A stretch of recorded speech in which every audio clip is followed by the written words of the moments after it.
Hey, good evening, everybody, and welcome back to AA Brand New Life. I thought I would take some time to cover a topic called sponsorship, what it is, how we do it, what it means, and why it's important. And so, sponsorship is really just a guy in the program who's been through the book and has got some sustained amount of time sober and has worked all the 12 steps. And so, you can't sponsor somebody, or at least it's pretty difficult to sponsor people if you don't know the material, because actual program is the big book of Alcoholics Anonymous, and that's where the spiritual connection happens, and that's where the psychic change happens, and all the good stuff that changes the way we think. Before that, we just got step one, which we surrendered that we're, powerless over alcohol, and our lives have become unmanageable. And so that one we start working on long before we even get to AA. Those are those mornings where you're sitting around and going, Jesus Christ, I fucking burn it down. And, all the demoralization and incomprehensibleness comes through and the shame and all that stuff. And you're pretty upset with yourself and can't figure out what's wrong. And so we go into AA looking for help, and we're told we have to get this guy called a sponsor, and we don't like that idea at all. Most AAs aren't real trusting. Most, potential problem drinkers are not that trusting when they step into the Alcoholics Anonymous meeting. The years of hell and the beating that we get, we pretty much close ourselves up to anything. We just know that we're fucked. So, and we're being told we need a sponsor, and we get this big blue book, and we listen to people share, and we're very confused. And so what usually happens is that we're told we're supposed to find a sponsor that we can identify with, because they're going to be some intimate part of our life, and that we need to be careful who we pick, because the wrong one, you could get drunk. Okay? And so I have been at this a long time, since 1990, and I've had several failed attempts at trying to stay sober. And I don't mean dry. I don't mean dried out from alcohol. I don't mean removal of alcohol without some type of spiritual principles applied to my crazy brain. I'm not talking about that. I'm talking about actually going in and working a program. And it's going to be hard to work that program by myself. If I'm working a program by myself, I've got an idiot for a sponsor, basically, is what the truth is. Because a sponsor is somebody that you need to share stuff with. The sponsor is going to take you on a guided tour through that book. He's going to make sure that you're taking the right steps. He's going to share with you some of the pitfalls he had and some of the things he learned. He's going to tell you what his sponsor told him.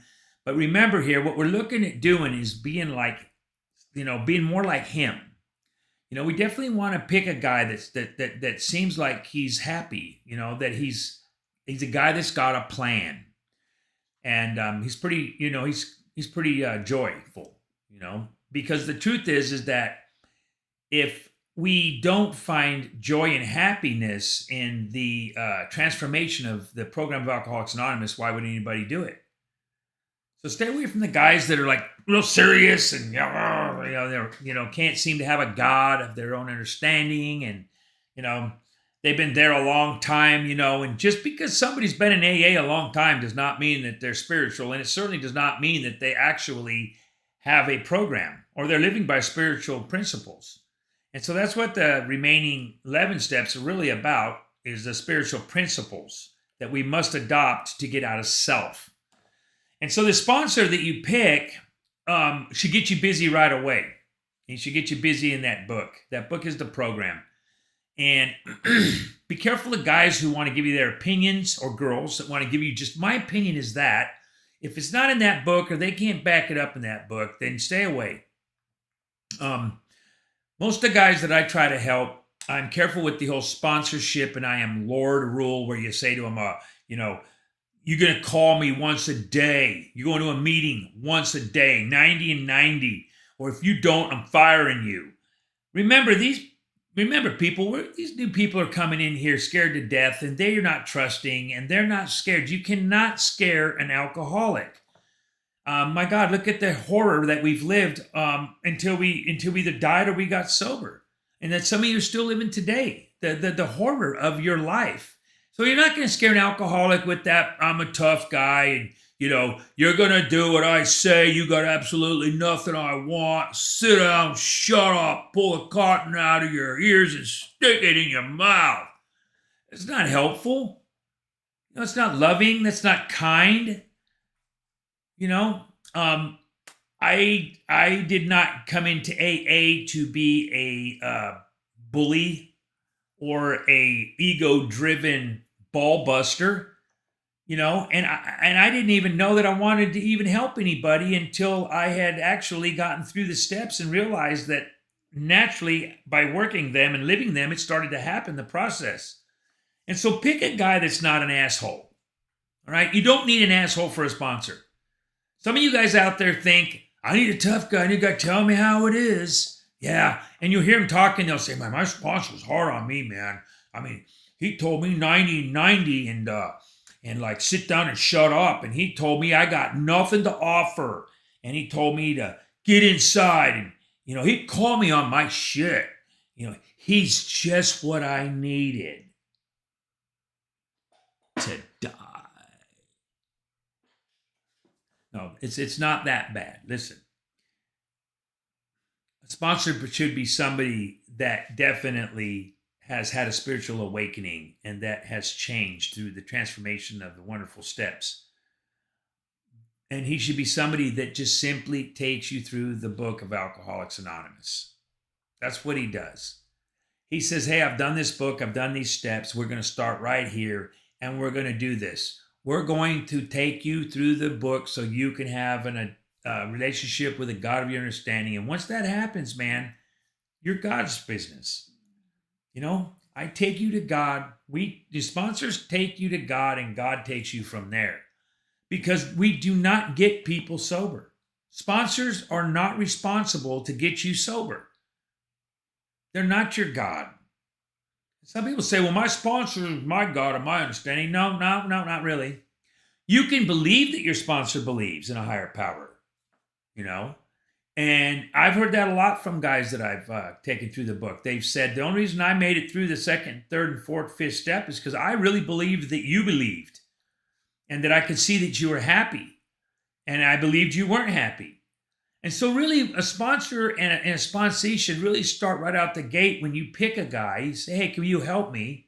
Will you help me to go through this book? And we were just big label, sponsor me.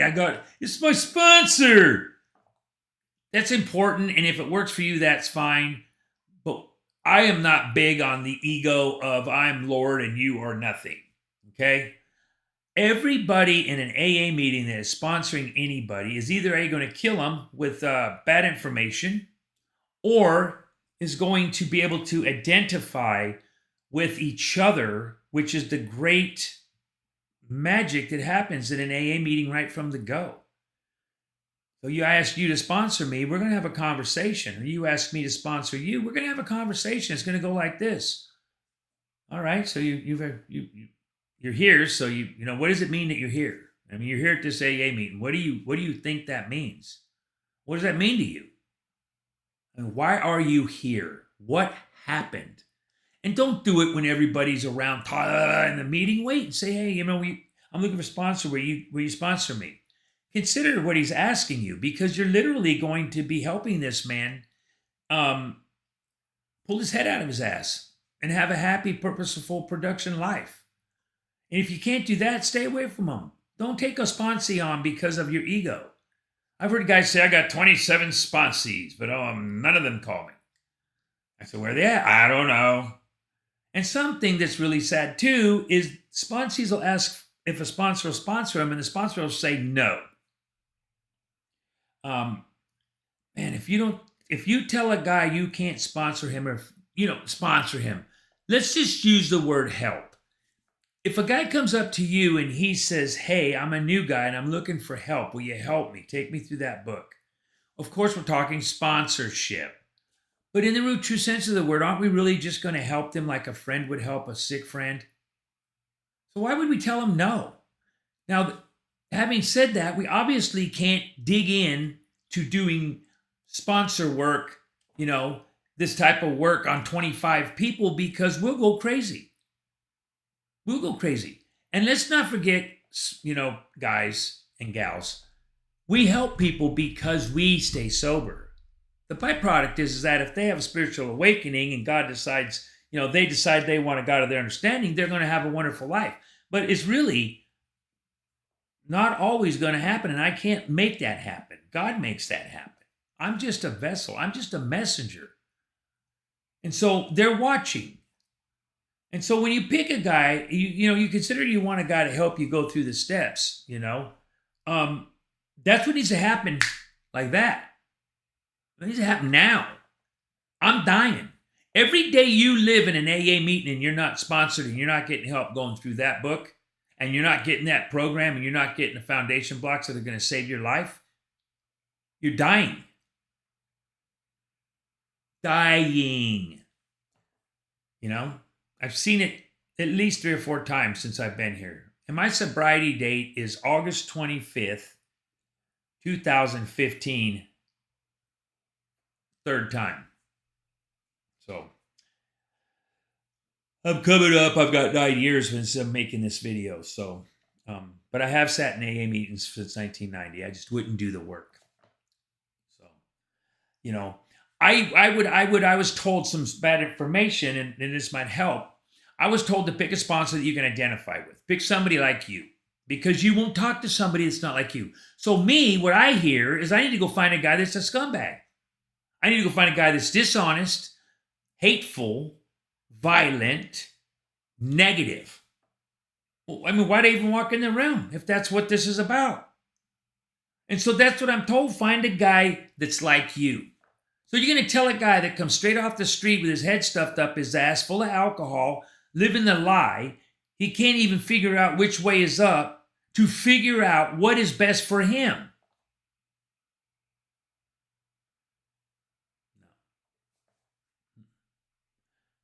Those of us that are in the halls that have actually put together a couple days and have had the miracle, you know who you are. You should be eager to help the new guy. When anybody, anywhere, reaches out the hand for help, the hand of AA is there, and for that I am responsible. It doesn't say, because I can't identify with that guy, I'm not responsible. We have a responsibility.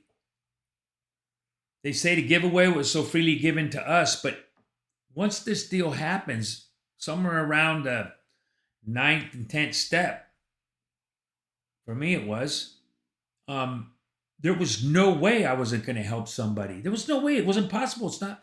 I don't have it in me. I became a caring person.